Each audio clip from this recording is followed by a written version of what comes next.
Hello everyone, সকলকে স্বাগত জানাই আমার চ্যানেলে। আজ আমার বাড়িতে লক্ষ্মী পুজো।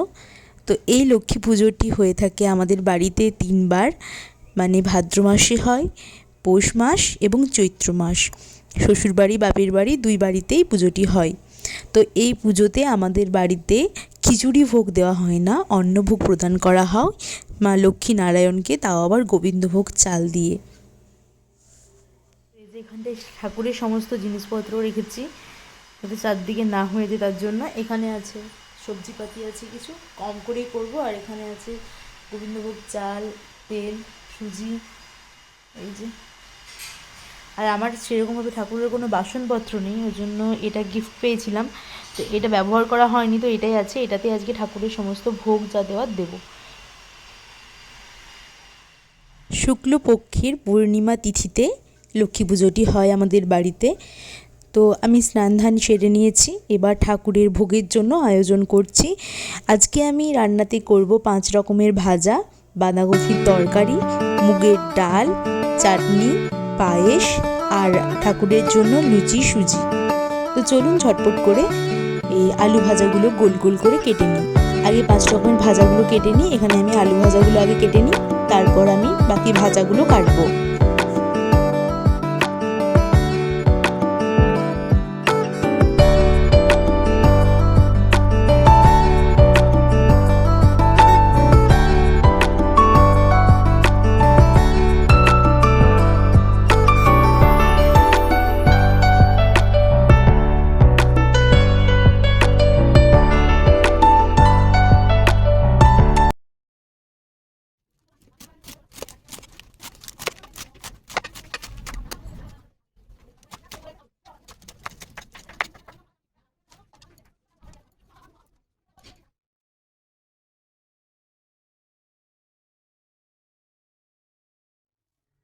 সবজিপাতি সমস্তটাই আমার কাটাকুটি হয়ে গেছে। এবার এই ভাজাগুলোতে নুন হলুদ মাখিয়ে আমরা ভাজাগুলো তাড়াতাড়ি করে নেব। তো একে একে ঝটপট করে চলুন রান্নাটা করে নিই, নইলে ওইদিকে আবার দেরি হয়ে যাবে পুজোর। গরম তেলে একে একে আলুগুলো ছেড়ে দিলাম।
তো এইদিকে আমার ভাজাভুজি মোটামুটি প্রায় হয়ে এসেছে, শুধু শাকটা বাকি, শাক ভাজাটা করতে বাকি আছে। আর এখানে লাল লাল করে ফুলকপিগুলো ভেজে আমি তুলে নিলাম। তো ভাজাভুজির মধ্যে আমি করেছিলাম আলু ভাজা, গাজর ভাজা, বেগুন ভাজা, শাক ভাজা আর ফুলকপি ভাজা। তো সমস্ত ভাজাগুলো হয়ে গেল, শাকটা বাকি আছে। এবার এই শাকটাকে আমি একটু তেল, তাতে 5 ফোড়ন আর শুকনো লঙ্কা দিয়ে, শাকটা দিয়ে তাতে লবণ আর হলুদ আর একটুখানি মিষ্টি দিয়ে ভালো করে ভেজে নেব। তো আমরা তো মোট বাড়িতে 2 জন মানুষ, তাই একদম কম করেই করছি ঠাকুরের আয়োজন। আর এই আমার এটা প্রথমবার, আমি প্রথম নিজের হাতে ঠাকুরের ভোগ বানাচ্ছি। আমার শাশুড়ি মাও ওইদিকে বানাচ্ছেন আর আমার মাও বানাচ্ছেন। আমার বাড়িতে, শ্বশুর বাড়িতেও হচ্ছে, বাড়িতেও হচ্ছে, আর আমি এখানে করছি। আমরাই বা কেন ঠাকুরের ভোগ থেকে বঞ্চিত হই, তাই জন্য বাড়িতে আমি একটু ছোট্ট করে আয়োজন করেছি। তো এখানে আমি কড়াইতে তেল দিয়েছি আর একটু 5 ফোড়ন আর শুকনো লঙ্কা দিয়ে, তাতে একটু আদা বাটা দিয়ে আলুগুলো লাল লাল করে ভেজে নিয়ে বাঁধাকপির তরকারিটা চলুন ঝটপট করে বসিয়ে দিই।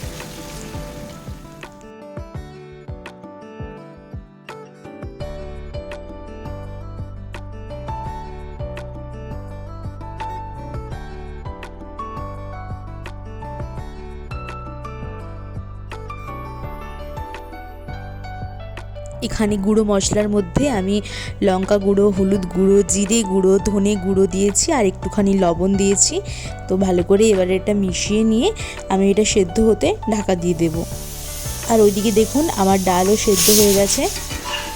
তো এই তো প্রায় বাঁধাকপি তরকারি আমার রেডি। আর লাস্টে আমি দিয়েছিলাম ওই 4 টুকরো মতো টমেটো। আগে দিয়ে দিলে না বাঁধাকপিটা ভালো করে সেদ্ধ হয় না, তো তার জন্য বাঁধাকপিটা দিয়ে, আর আমি আগের দিন রাত্রেবেলা সমস্ত সবজিগুলো কিনে এনেছিলাম, তার জন্য বুঝতে পারছিলাম না যদি সেদ্ধ না হয়, তাই লাস্টে দিলাম। আর আমার এখানে বাঁধাকপি রেডি। আর নামানোর আগে অল্প করে দিয়েছিলাম মিষ্টির জন্য চিনি।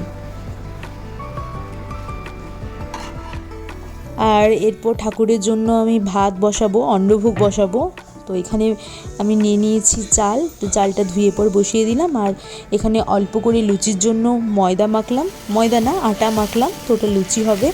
আর ডালটাও এখানে আমি রেডি করে নিলাম।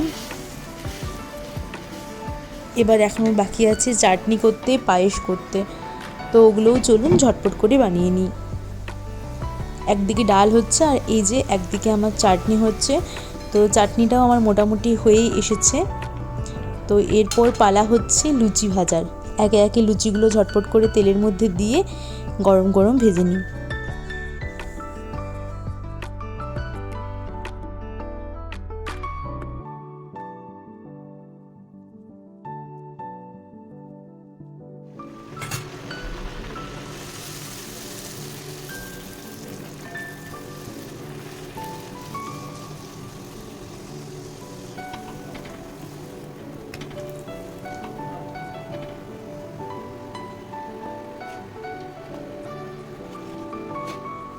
এবার আমি এদিকে সুজিটা বসিয়ে দিয়েছি। সুজিটা ভালো করে ঘিয়ের মধ্যে ভেজে নিয়ে তাতে জল দিয়ে ভালো করে নাড়াতে থাকবো।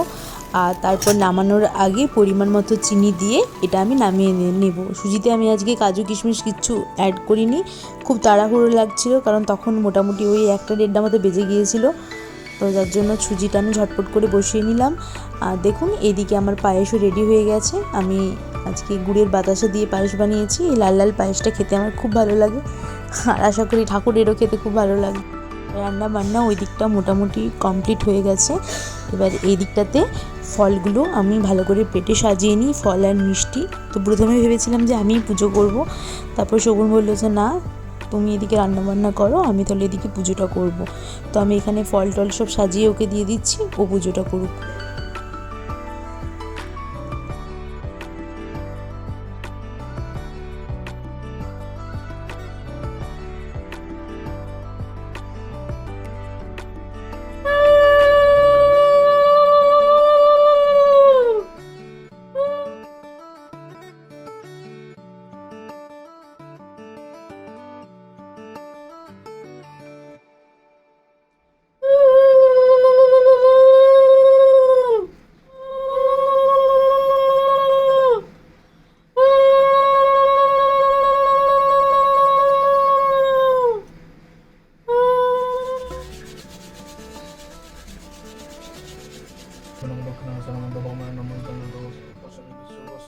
মধ্যে বুদ্ধালে শুভ সর্বত্র পাহিমাং দেবী মহালক্ষ্মী নমস্তে।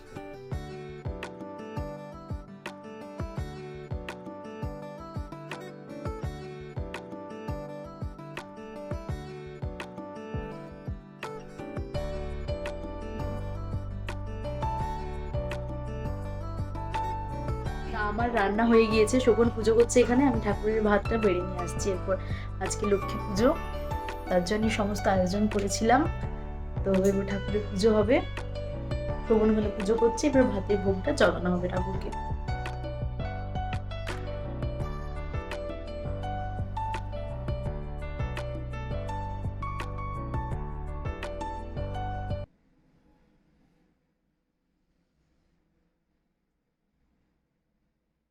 তো আমাদের বাড়িতে মোট দুবার পুজো হয়, একবার ফল মিষ্টি দিয়ে হয়, তারপর কিছুক্ষণ পর আবার ভাতের ভোগ দিয়ে অন্নভোগ দেওয়া হয় ঠাকুরকে। তো আমিও সেরকমই করলাম, প্রথমে মিষ্টি আর ফল দিয়ে ঠাকুরকে ভোগ দিয়ে পর তার একটু পরে অন্নভোগ শোভন দিল। আর দেখুন আমরা কিন্তু এই প্রথম করলাম, তাই জানি না ঠাকুরের সব কাজ ঠিকঠাকভাবে করতে পেরেছি কি না। যতটুকু সম্ভব ততটুকু চেষ্টা করেছি, যদি কোনো ভুল হয়ে থাকে তাহলে অবশ্যই আপনারা সেটা কমেন্ট করে বলবেন, পরের বার সেই ভুলটা শুধরে নেওয়ার চেষ্টা করব। তো এখানে ঠাকুরের পুজো হয়ে গেছে। তো এবার আমি একটু ঠাকুরের পাঁচালি পড়ি মা লক্ষ্মীর। পূর্ণিমার নিশি নির্মল আকাশ, মৃদুমন্দ বলিতেছে মলয় বাতাস। রত্ন সিংহাসনে বসি লক্ষ্মীনারায়ণ, বিরাজে বৈকুণ্ঠ ধামে অতি সুশোভন। মনসুখে নানা কথা আলোচনা করে, সহসা নারদ শ্রীথা আগমন করে। লক্ষ্মীনারায়ণের ঋষি প্রণাম করিয়া, করজোড়ে এক পাশে রহে দাঁড়াইয়া। আজকের ভিডিওটা এখানেই শেষ করলাম। যদি ভিডিওটা ভালো লেগে থাকে তাহলে অবশ্যই লাইক, কমেন্ট, শেয়ার, সাবস্ক্রাইব করতে ভুলবেন না। দেখা হচ্ছে আপনাদের সাথে নেক্সট ভিডিওতে।